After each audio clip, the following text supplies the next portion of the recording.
හැමෝටම සුබ වේවා කියලා මුලින්ම ප්‍රාර්ථනා කරනවා. ඔබ අස්වැසුම ලබා ගන්න බලාපොරොත්තුවෙන් ඉන්න කෙනෙක්ද? එහෙම නැත්නම් ඔබට අස්වැසුම හිමිද? ඉතින් ඔබ අස්වැසුම ලබා ගන්න බලාපොරොත්තුවෙන් ඉන්නා කෙනෙක් හෝ අස්වැසුම හිමි කෙනෙක් නම් මේ කතිකාව වැදගත් වෙයි. මොකද අපේ රටේ කර්මාන්ත හා ව්‍යවසායක ඇමති සුනිල් හඳුන්නෙත්ති ඇමතිතුමා කියනවා අස්වැසුම කියන්නේ රාජ්‍ය අනුග්‍රහයෙන් හිඟා කන වගේ වැඩක් කියලා.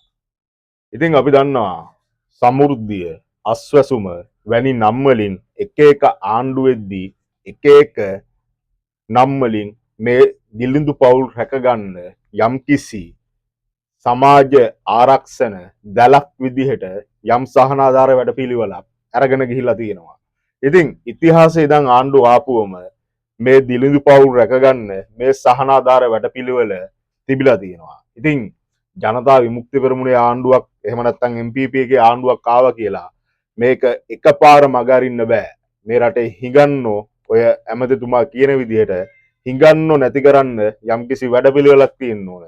අපි දන්නවා ඔය සමාජ ආරක්ෂක දල එහෙම නැත්නම් අස්වැසුම එහෙම නැත්නම් සමෘද්ධිය කියන නම් වලින් තිබ්බ මිනිස්සු රැකගන්න දිලිඳු පවුල් රැකගන්න යම්කිසි සුබ සාධන වැඩ පිළිවෙලවල් යොදන්නේ මිනිස්සුන්ගේ තියෙන දරිද්‍රතාවය නිසා අසරණකම නිසා. ඉතින් මේ මිනිස්සු හිඟන්නෝ නෙවෙයි. මේ මිනිස්සු ඒ තැනට වැරලා තියෙන්නේ රාජ්‍යයේ තියෙන අකාර්යක්ෂමතාවය සහ රාජ්‍යයේ නිසි තීන්දුව తీරන නොගත් එකේ ප්‍රතිඵලයක් විදියට.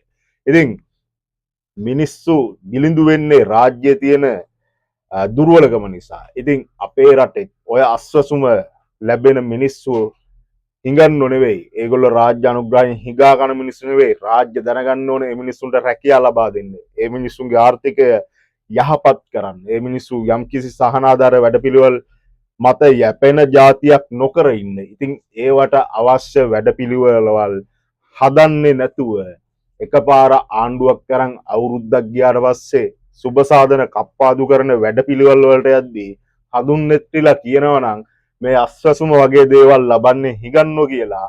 ඉතින් මහත්තයෝ අපිට අහන්න තියෙන්නේ ඔබතුමාලා විපක්ෂයේ ඉද්දිත් ඔය දැක්මෙන්ම හිටියද? ඉතින් අපිට කියන්න තියෙන්නේ ඔබ අස්වැසුම ලබනවා නම් ඔබ අස්වැසුමෙන් යැපෙනවා නම් ඒක ඔබේ දුර්වලතාවයක් නොවෙන්න පුළුවන්. හැබැයි මෙහෙමයි. ඔබ පුරවැසියෙක් විදිහට රාජ්‍යයෙන් යමක් දෙනකම් ආණ්ඩුව වලින් යමක් දෙනකම් දේශපාලන අධිකාරියෙන් යමක් ලැබෙනකම් බලා නොයිද ජීවිතය සාර්ථක කරගන්න උත්සාහ කරන්න ඕන.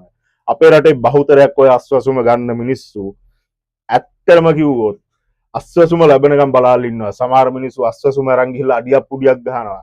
සමහර මිනිස්සු නිකන් පන් එකක් ගන්න අස්වැසුම පාවිච්චි කරනවා. ඉතින් එහෙම රාජ්‍ය විසින් ඔබලාට මුදල් දෙන්න ඕනේ නැහැ. අපි ඒක පිළිගන්නවා. හැබැයි අස්වැසුම නිසි ක්‍රමවේදයක් ඔස්සේ ලැබිය යුතුම පුරවැසියාට ලැබිය යුතුයි කියලා අපි මේ මොහොතේ හිතනවා. මොකද මේ රාජ්‍ය තාමත් අසමත් මේ රටේ දරිද්‍රතාවය දුප්පත්කම නැති කරන්න. ඉතින් දුප්පත් මිනිහා රැකගන්න එක ආණ්ඩුවල වගකීම, රාජ්‍යයේ වගකීම.